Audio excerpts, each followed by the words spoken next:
Hello lovelies and welcome to today's video, which after I cut out all the drying time and speed it up to my usual speed, isn't actually that long of a video, but still, it's a pretty cool video I think.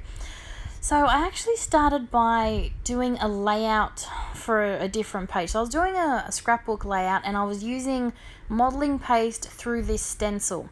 And of course we always have lots left on our stencils, and I usually just clean them off with a wet one, but I thought, why not clean this off into my journal? Because when you clean something off, especially when you clean a stencil off, especially with a wet one, it tends, the whatever media you've used tends to go back through the stencil, if that makes sense.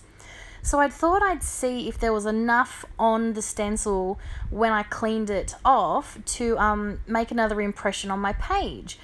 And there was. You can definitely see in the background my stencil. It's not as obviously noticeable as if I had have used straight texture paste, but it still gives me a bit of impression. So it's definitely a good way to get more out of your stencils when you've got them out. So in a few days I'll probably post the layout that I did out of this. I might not put it on my YouTube channel. I might just put the picture up on my Facebook page, which I very much keep forgetting to mention. But I do have a Facebook page, and the link, I have a Facebook page specifically for my scrapping and art and all my art, and the link is actually in the description below. So first time I've actually mentioned it, but I'll probably put it up on there and you'll see the difference between the texture paste straight through the stencil onto a layout and then cleaning it off in my art journal. So as you can see, when I put my medium over the top, you can definitely see there's something there. So I'm using the Shimmer Dust from Color Blast.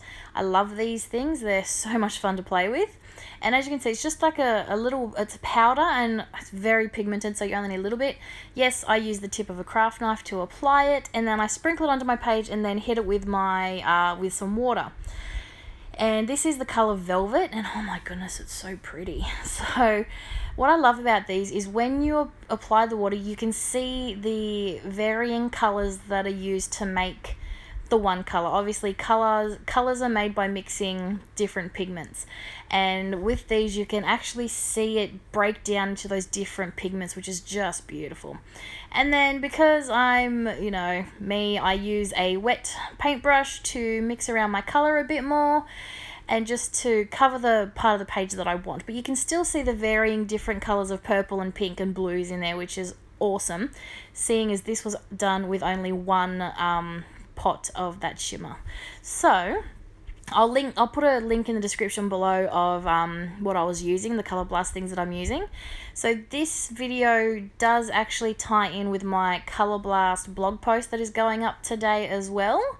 So you can head over and read more about that and find the link to where all these awesome products are. These products are from the new 365 range, which I could not wait to get my hands on. Wait till you see the papers from this collection. Oh, divine. So this is a new day. I've let it sit overnight because I actually had started to do a layout when I did this page. So all of that was done when I was, supposed to be doing a layout. But I just get carried away with my art sometimes. And those big white splodges, I wanted to add some more into the background. So I got a very cheap, very old white paint pen, just one from the dollar store. It's a very broad one. And I've just kept that on there so I could get that ink running down. Didn't get the drips I was hoping for in the beginning, but I'm still pretty happy with this. So this is probably my most favorite stamp from this collection. I absolutely love it. And I decided I wanted to add it as a focal point on my page. I've already done my stenciling, and I just wanted to add something else, but I didn't want to stamp it straight to the page because it wouldn't stand out as much.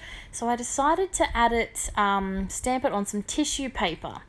Now we all know the cool trick with tissue paper and gel medium. If you use enough of it behind the image, it sort of makes it very translucent and blend into the image. I thought I'd give it a go. Mostly I think it actually works pretty well. The trick is your gel medium. You have to put a lot of gel medium behind it and then on top of it, and it will become almost transparent. So watch the magic unfold here. So I'm spreading out my gel medium. Right now it's still fairly noticeable, but I find in the end result it doesn't look like I've stuck a piece of white paper on top, which is what I was going for. So I'm spreading it out to get all my lumps and bumps out, and you can see the more gel gel medium I'm applying, the more translucent it's becoming. When this is dry, you'll notice this much more.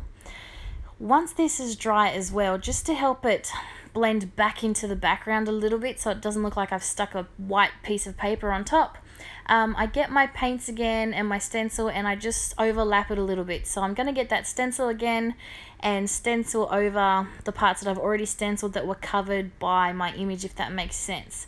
You'll see in a minute what I mean. And yeah, for the most part, I think this really does what I was wanting it to do. So here's where I'm adding that stencil back in.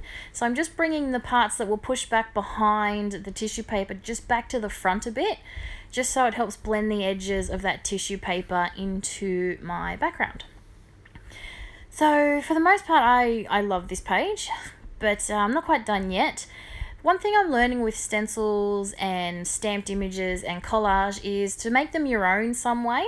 So obviously this stencil stamped beautifully and crisp, and I'm not a beautiful crisp kind of person. I like jagged and grunge and rough parts. So I decided to go in with a paint pen and just rough up these lines a little bit. So it was all very beautiful, very symmetrical, very geometric.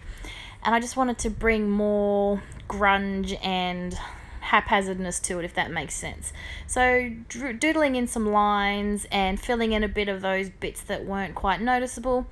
And this is how I'm finding it sort of makes it my own. Even though it is a stamped image, you know, it gives it that hand-drawn quality a little bit, if that makes sense. So it doesn't look like a perfectly stamped image. It looks a little more hand-drawn, and it's adding my, you know, my little touch to the page. And then of course I have to add some splatters because I can't not have splatters, and it's black and it looks really cool.